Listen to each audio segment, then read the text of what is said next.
22 साल की ये सुंदर से दिखने वाली अमेरिकन लड़की को अपने से दुगने उम्र के एक आदमी से प्यार हो जाता है और वो दोनों शादी कर लेते हैं। और ये कोई आम आदमी नहीं बल्कि हमारे पड़ोसी मुल्क का राजा था, जो देश सालों से इंडिया की एलाई हुआ करती थी। ये अमेरिकन लड़की रानी बनने के बाद अचानक से वो कंट्री इंडिया के अगेंस्ट काम करने लगी। जब पता चला तो ये लड़की एक अंडरकवर CIA एजेंट निकली जो अमेरिका के लिए काम करती थी। 1975 आते आते सिचुएशंस बहुत बिगड़ चुकी थी। वहाँ के यूथ, स्टूडेंट्स, पॉलिटिकल लीडर्स, यहाँ तक कि बुद्धिस्ट मंक तक सड़क पर उतर आए थे राजा के अगेंस्ट प्रोटेस्ट करने। इंडिया को पता था कि यहाँ अगर एक भी गलती किया ना तो इसे भी दूसरा कश्मीर बना के छोड़ेगा अमेरिका। तो उन्होंने एक बहुत अलग प्लान बनाया। इस बार ना ही कोई आर्मी भेजा, ना टैंक्स, ना हेलीकॉप्टर, सिर्फ एक हुनहार ऑफिसर का पोस्टिंग करवा दिया। ये इंसान अकेले ही एक आर्मी का बराबर था। वहाँ जाते ही सबसे पहले वहाँ के जो पॉलिटिकल लीडर्स थे उन सबको एक टेबल पे बिठाया और इंडिया के फेवर में लेके आया। और जैसे ही हवा इंडिया के फेवर में बहने लगी तो सही मौका देखकर वहाँ पे इलेक्शन करवा दिया और रिजल्ट 97% लोगों ने इंडिया के साथ जुड़ने का फैसला लिया। आजादी के बाद पहली बार भारत ने अपना बॉर्डर एक्सपांड किया, वो भी बिना गोली चलाए। आज वही देश सिक्किम इंडिया का सबसे क्लीनेस्ट स्टेट, मोस्ट पीसफुल जगह और उसके साथ ही हाईएस्ट पर कैपिटा इनकम वाला स्टेट भी है, जिसके तरफ अमेरिका फिर कभी आंख उठा के देखने का भी हिम्मत नहीं किया। लेकिन ये तो बस शुरुआत ही था उनका। दिल्ली NCR के एक सीक्रेट होटल में बैठ के ये आदमी छोटा राजन के 2 शूटर्स के साथ एक फुल प्रूफ प्लान बना रहे थे। मुंबई पुलिस वहां आती है और उन सबको एक साथ अरेस्ट कर लेती है, ये जाने बगैर कि ये आदमी कौन है, कहां से आया और इसकी पहुंच कहां तक है। फिर उनसे इंटरोगेशन चालू किया तो पता चला 1972 की एक राज के बारे में। पहली बार जब नॉर्थ ईस्ट चल रहा था, आज जैसे मणिपुर का हाल है उससे भी बदतर हाल थी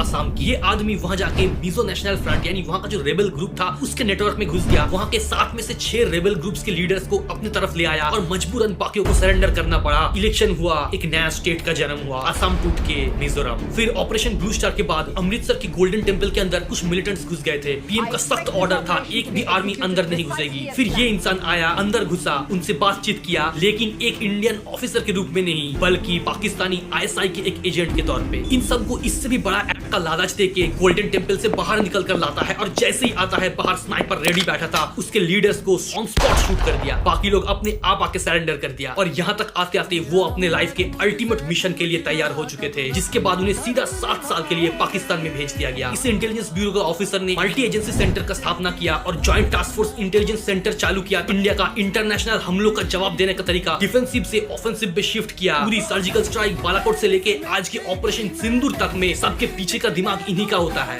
3 बार नेशनल सिक्योरिटी एडवाइजर चुने जाने वाले PM मोदी का राइट हैंड यही है इंडिया का अपना James bond AKA Ajit Doval. Pakistan ने तो इनके ऊपर एक पूरी की पूरी मूवी बना चुका है अजीत डेविल के नाम से, और इनकी पूरी कहानी जानने के लिए इस किताब को जरूर पढ़ना। जय हिंद, जय भारत।